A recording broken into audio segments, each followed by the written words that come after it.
Magandang gabi po mga kaibigan, mga kapatid. Welcome po muli dito sa ating pong programa, ang pag-aaral po ng salita ng Panginoon. At tayo po ay nag-aaral ng Daniel and Revelation. No? So, purihin po ang Panginoon sa kanya pong kabutihan sa bawat isa po sa atin na mapahanggang ngayon. No? Tayo po ay kanyang iningatan, tayo po ay kanyang ginabayan, at sinamahan hanggang sa mga oras na ito. Mga kapatid, bago po tayo magpapatuloy sa atin pong pag-aaral ngayong gabi, nais ko po kayong anyayahan sa isa pong panalangin. Ama po namin na nasa langit, maraming salamat po Panginoon sa iyo pong biyaya na ipinagkaloob po sa amin. Maraming salamat po sa iyong habag na hanggang sa mga oras na ito kami po ay iyong sinamahan at muli pong makapag-aral ng iyong mga salita. Panginoon, gabayan niyo po kami sa pamamagitan ng iyong banal na Espiritu na habang kami po ay mag-aaral, ay bigyan niyo po kami ng karunungan upang ito ay aming maintindihan at maging dagdag kalakasan sa aming pananampalataya sa inyo. Ito pong lahat, Panginoon, ay amin pong dinadalangin. Inaasahan po naming matatanggap sa matamis na pangalan ni Jesus namin tagapagligtas. Amen. Muli mga kaibigan, mga kapatid, welcome dito po sa ating programa, ang pag-aaral po ng salita po ng Panginoon, and we will be studying the book of Daniel and the Revelation. Muli po sa atin pong mga viewers sa iba't ibang dako po ng Pilipinas at ng mundo, welcome dito po sa ating pag-aaral at sana po ay ma-bless po ang bawat isa sa atin, at huwag niyo pong kalimutan na i-share po ang ating programa upang ito po ay maging blessing din po sa ating mga kakilala, mga kaibigan, na sila din po ay alam tungkol po sa katotohanan. Mga kaibigan, bago po tayo dadako po sa ating topic sa ngayon, atin pong napag-usapan nung nakaraan ang tinatawag na heralds of the morning, na there is a proclamation of the gospel. At ang gospel na iyon, mga kapatid, ay nakita po natin sa ating pag-aaral po sa nakaraang gabi na ito po ay patungkol sa second coming of Jesus Christ. No? Nasa mahabang panahon na hindi po ito na ipamalita sa buong sanlibutan, mga kapatid, ay naging sentro po ito, no, ng kaliwanagan ng pag-aaral ng mga tao sa buong sanlibutan. At sa gabi pong ito, mga kapatid, ay atin pong titingnan, no, ang mga pangyayari sa panahon na ito, mga kapatid. At ang atin pong pag-aaral ay kabahagi po ng Revelation 14 and the first angel's message, mga kapatid. And we will be talking about the great religious awakening. No? So itong panahon na ito, mga kapatid, tinatawag po itong great religious awakening. Dahil ito po yung time, no, na kung saan ayon po sa hula na atin po napag-aralan in Revelation 10, na binuksan na po, no, yung aklat na kung saan inihayag na po, no, ng Panginoon yung kanya pong kalooban. And we have understood, no, na wala pong ibang aklat na pinasarhan, mga kapatid, at yun po yung the book of Daniel, no, na yung mga bahagi na para po, no, sa huling kapanahunan ay naisulat po doon. At yun po ang ihahayag ng Panginoon sa atin pong kapanahunan ngayon. So we will be studying about the great religious awakening, mga kapatid. So atin pong titingnan, no, yung mga talata po dito. Revelation 14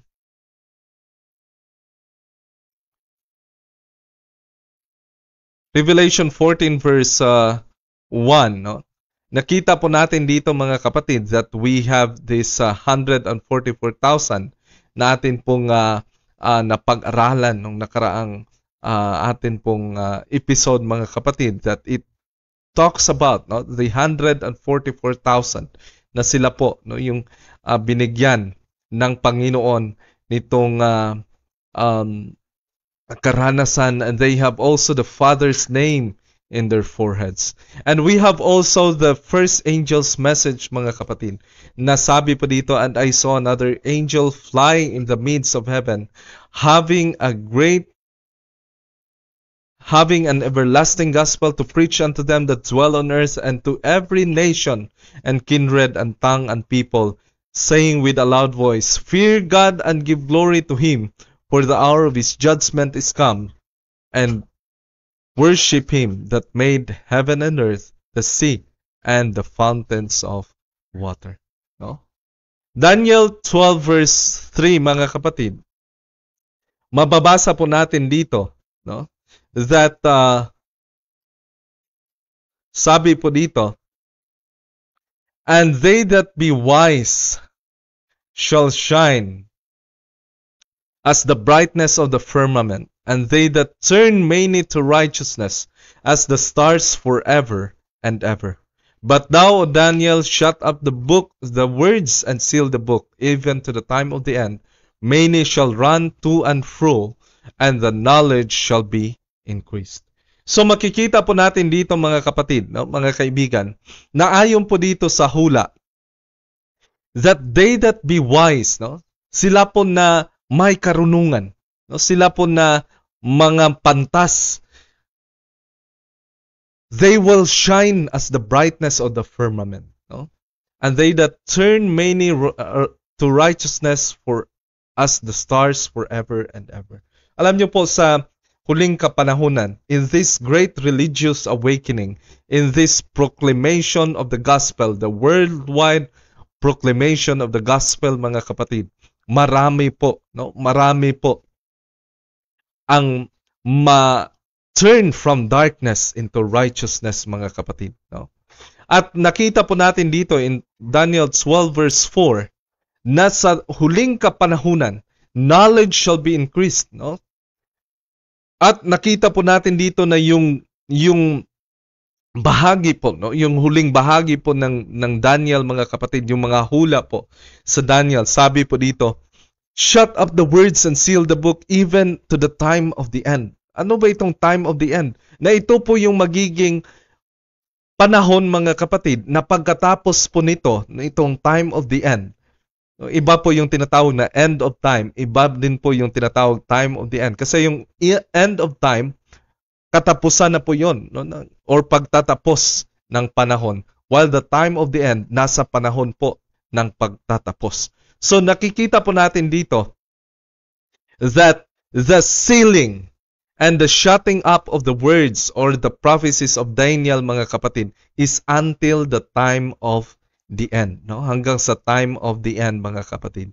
At mababasa din po natin in 2 Thessalonians 2 verse 3, sabi po ni Paul, "Let no man deceive you by any means, for that day," no, referring to the day, the second coming of Jesus Christ, sabi po dito, "For that day shall not come, except there is falling away first, and that the man of sin revealed, the son of perdition."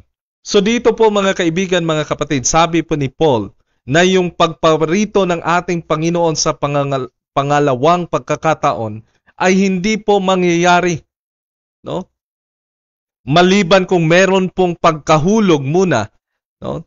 Meron pong apostasy muna upang maihayag ang man of sin, mga kapatid, no? The son of perdition. At makikita din po natin, mga kapatid, that it is the little horn power. Nakita po natin sa ating pag-aaral that it is the little horn power that have ruled this earth for about 1,260 years, no? Days according to the prophecy. At ito po, no, ay 1,260 years papal supremacy from AD 538 to 1798, mga kaibigan, mga kapatid. Kaya makikita po natin dito that according to the prophecy, after the time of 1798, pagkatapos po ng 1798, mga kapatid, ay bubuksan po ng Panginoon, no? Matatapos po yung pag-seal, yung pag-shut ng words ng mga prophecies of Daniel, mga kapatid. At ito po ay bubuksan sa panahon na ito, mga kapatid. At makikita po natin, no, that there are great religious awakening. No? Ito po ay bigla, no, na sa mga panahon po nito, right after the 1798, mga kapatid, ay nabuksan po yung liwanag patungkol po sa pagparito po ng ating Panginoon for the second time, no? Dito po sa sanlibutan. Isa po dito, mga kapatid, sa preach, no, patungkol po sa second coming of Jesus Christ ay si Joseph Wolf. It is in the year 1795 to 1862. Makita po natin na ito pong si Joseph Wolf, mga kapatid. Isa po siyang Jewish, no? Isa po siyang Jewish. At 7 years old, he learned that Jesus is the Messiah and leaves home to pursue an education at 11 years old. No? Kasi kung alam po natin na yung mga Jewish, mga kapatid, ay hindi po kumikilala kay Jesus Christ as the Messiah. Ngunit ito pong si Joseph Wolf at 7 years old, no? Meron pong nag-introduce sa kanya patungkol po sa Messiah, and he has learned that Jesus is the Messiah. Iniwanan niya po yung kanyang tahanan at kanya pong pinag-aralan. No? Nag-aral po siya, mga kapatid. And he converts to Catholicism and opposes its abuses, later converting to Anglicanism. No? So, Joseph Wolf does extensive missionary work to Africa and Asia, traveling unprotected, suffering privation, sold as slave, threatened with execution, and nearly died of thirst and drought. He discovers the second coming of Christ by studying the prophecies of the Bible. Habang nag-aaral po itong si Joseph Wolf, mga kaibigan, kanya pong nasumpungan ang mensahe patungkol po sa pagparito ng ating Panginoon. No? The glory or the gospel of the second coming of Jesus Christ, mga kapatid, nasumpungan po ito ni Joseph Wolf sa kanyang pag-aaral. So, ito po ay sa Germany, mga kapatid, no? Makikita din po natin that also in England in 1826, mga kapatid, si Morant Brock, an English writer, states about 700 ministers of Church of England were engaged in preaching this gospel of the kingdom. Sinabi po ito, no, ni Morant Brock, mga kapatid, that 700 na mga pastors, mga ministers sa Church of England, mga kapatid, ang nagmensahe o nagpabalita po patungkol sa second coming of Jesus Christ, no? So it is a great religious awakening, no? Isipin niyo po, ilang years, no? Ilang years na hindi po na-preach, hindi po na parating sa mga tao ang mensahe po ng pagparito po ng ating Panginoon. But right after 1798, pinukaw po ng Panginoon ang mga ministers, ang mga preachers na kanila pong nalaman, kanila pong naintindihan ang pabalita po, no, patungkol sa pagparito ng ating Panginoon. And in 1842, si Robert Winter, an Englishman by birth who had received the Advent faith in America, returned to his native country to herald the coming of the Lord. Many united with him in the work of the message of the judgment was proclaimed in various parts of England. So pinaabot po ito, no, sa iba't ibang bahagi po ng England, mga kapatid, ang mensahe patungkol po sa second coming of Jesus Christ, no? At maliban po dito, meron din pong isa, si Manuel Lacunza. Isa po siyang Spanish Jesuit priest. Kanya din pong na-discover ang tungkol sa pagparito, second coming of Jesus Christ in the scriptures. And Lacunza wrote books about Christ's second coming under the pen named Rabbi Ben Ezra, which found in its way to England and translated to English, mga kapatid.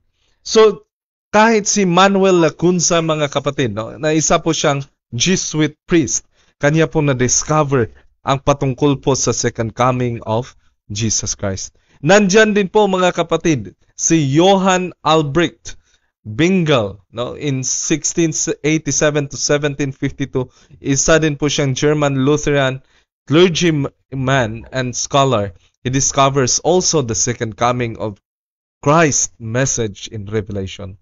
And he predicts Christ's second coming close to Miller's 1844 prediction, mga kapatid, no? Alam niyo po, itong panahon na ito, mga kapatid, ay talagang pinukaw po ng Panginoon ang buong sanlibutan patungkol po, no, sa pagparito ng ating Panginoon. Tungkol po, no, sa second coming of Jesus Christ. Nandyan din po si Francois Louis Gaussin, 1790 to 1863, mga kapatid. Isa po siyang Swiss clergyman from Geneva. Makita po natin, mga kapatid, that he is interested in the prophecy after reading Rollin's ancient book history. His attention is called to Daniel 2, and as a result from studying this prophecy, he abandoned his rationalistic mindset, and he evangelized to children the message found in the prophecies. As he did, the adults also came to listen. So nagmensahe po siya doon po sa mga kabataan. Kanya pong pinaalam ang patungkol po sa pagparito ng ating Panginoon sa mensahe po ng second coming of Jesus Christ, mga kaibigan, mga kapatid. At makita din po natin that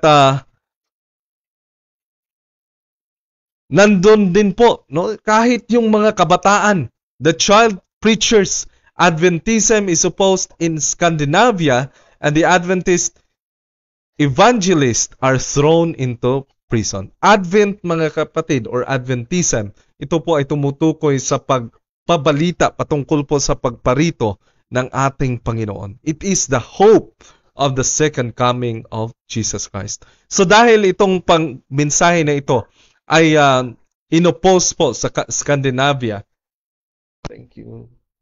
Ang lahat po na nagmensahe po patungkol po dito sa second coming of Jesus Christ, no?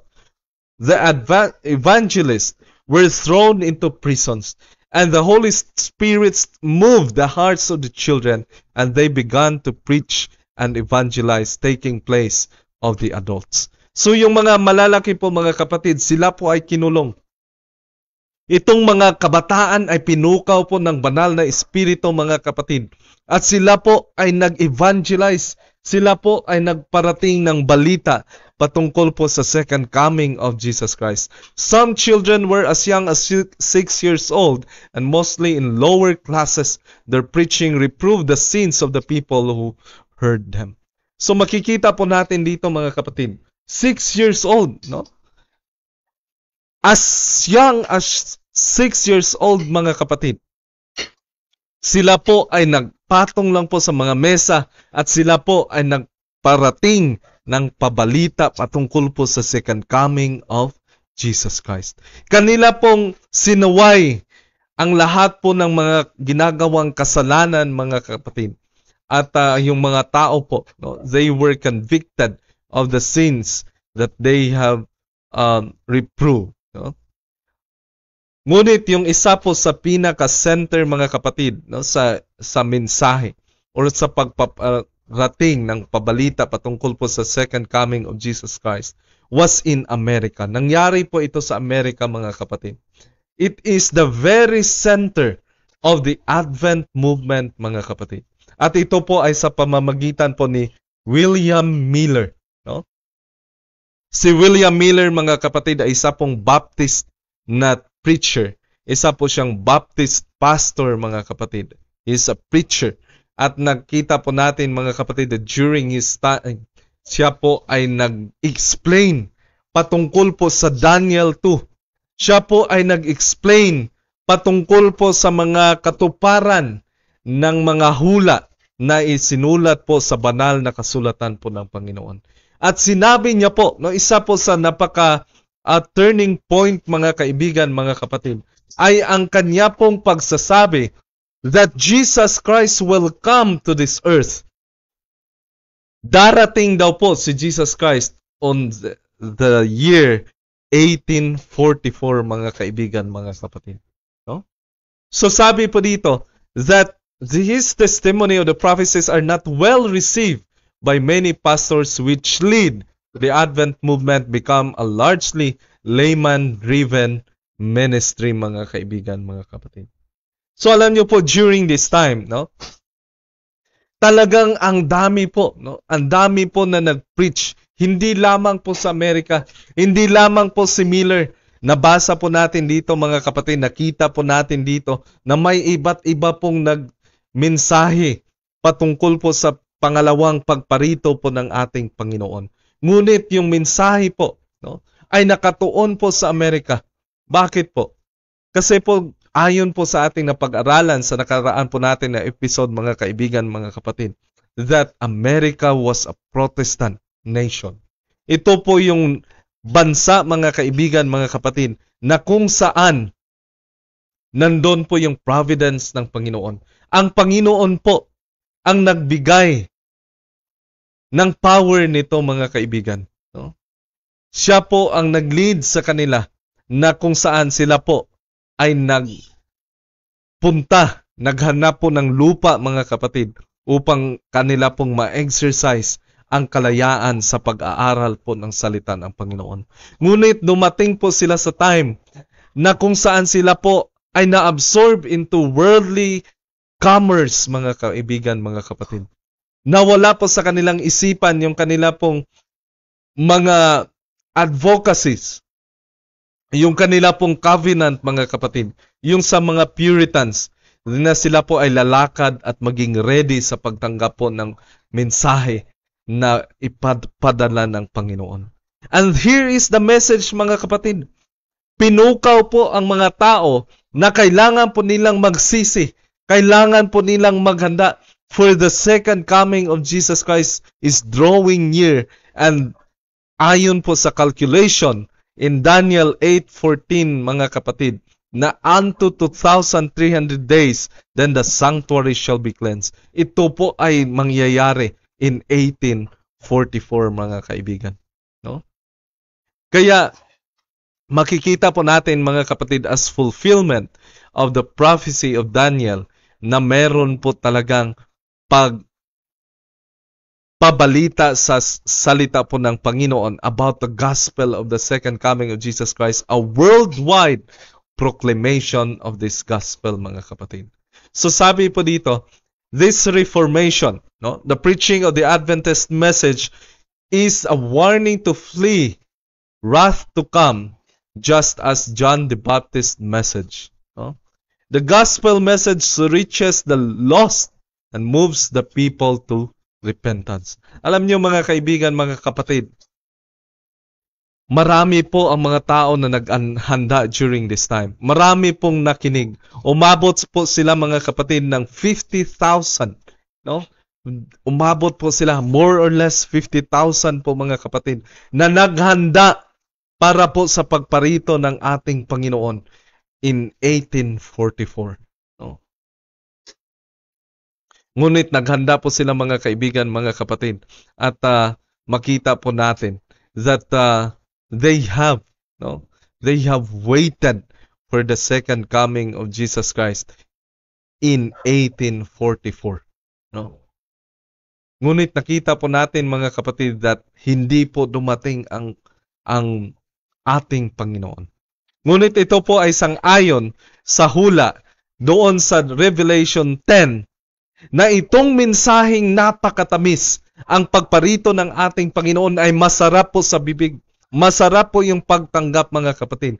Ngunit pagdating po sa tiyan, ito po ay magiging mapait. They were disappointed, mga kaibigan, mga kapatid. No? Naging disappointed po sila because hindi po dumating si Jesus Christ in the year 1844, mga kaibigan. Inisip po ni William Miller na itong panahon na ito, no, yung 1844, lilinisan po ng Panginoon yung sanlibutan sa pamamagitan po ng apoy. Lilinisan niya po ito.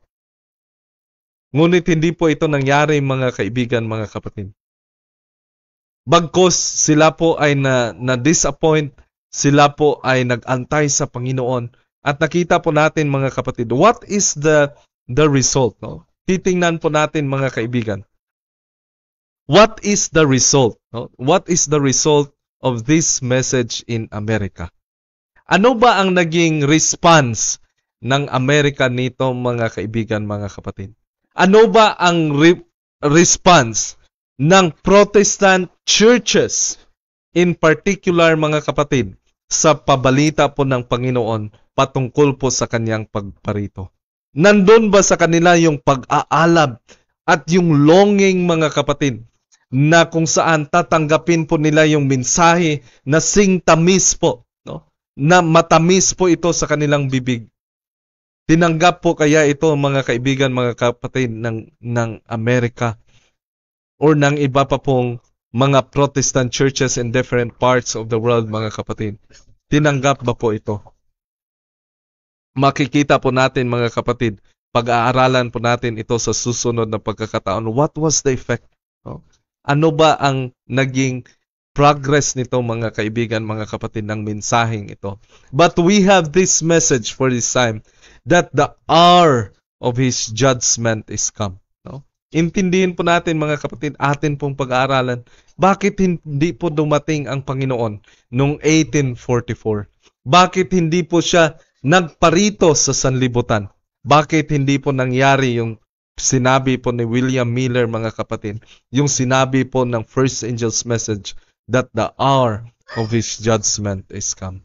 Titingnan po natin yan, mga kaibigan, mga kapatid, sa atin pong susunod na pag-aaral, sa susunod po natin na patuloy, no, na pag-aaral po ng salita ng Panginoon, siguro sa Sunday, no, na tayo po ay magpapatuloy, mga kapatid, and hopefully, no, kita-kita po tayo sa panahon na iyon, kung loloobin po ng Panginoon, na atin pong patuloy na mapag-aralan ang kanyang mga salita. But we have to remember that the preaching of Jesus Christ, binuksan na po ito ng Panginoon since after the time of the end, mga kapatid. No? Yung pagsisimula po ng time of the end, after the 1798, mga kapatid, binuksan na po ng Panginoon ang books of Daniel. Na ibig sabihin po, yung mga hula po na nakasulat po sa Daniel, ang mga hula po na nakasulat po sa Revelation, ay binuksan na po ito ng Panginoon na kung ito'y ating pag-aaralan, ito po'y ating maintindihan, mga kapatid. Pagka tayo po ay naninirahan ngayon, no, in the time of the end, mga kaibigan. No, nasa panahon na po tayo ng pagtatapos ng history po ng sanlibutan. May the Lord bless us all. At bago po tayo tatapos sa atin pong pag-aaral ngayong gabi, nais ko po kayong anyayahan sa isa pong panalangin. Ama po namin na nasa langit, marami pong salamat, Panginoon, sa iyo pong biyaya na ipinagkaloob sa bawat isa sa amin. Panginoon, maraming salamat po sa magandang mensahe na nagmula po sa inyo ng pagparito po ng aming Panginoon na si Jesus Christ. Tulungan niyo po kami na maging handa na ang bawat isa po sa amin ay malinisan at maging karapat-dapat sa pagtanggap ng buhay na walang hanggan. Panginoon, ingatan niyo po kami sa gabing ito, lalo na po sa araw ng Sabat na ito. Ang bawat isa po sa amin ay makapamuhay sang-ayon po sa iyong kalooban sa bawat isa. Panginoon, ang lahat po ay amin pong dinadalangin. Inaasahan po naming matatanggap sa matamis na pangalan ni Jesus, naming tagapagligtas. Amen. Muli, mga kaibigan, mga kapatid, marami pong salamat sa inyo pong pagsama sa ating pag-aaral sa gabing ito. At kung meron man po kayong mga tanong, meron po kayong mga clarification with regards to our topic, na kahit po doon sa mga nakaraan, na pwede nyo pong ipadala po sa atin yung mga questions at bibigyan po natin yan ng portion ng time po natin, mga kapatid, na sagutin at i-address po natin yung mga katanungan. At kung medyo marami po yung katanungan, lalaanan po natin yan ng isang episode, na atin pong sasagutin upang ito po ay atin pong mabigyan ng kasagutan sang-ayon po sa nakasulat sa Bible and sa history na atin pong napag-aralan. May the Lord bless us all, mga kapatid. Nais ko pong batiin ang ating mga viewers sa aking pong mahal na biyanan, Elma Roa Ortega. Ganon din po kay Roland Bravo Indig.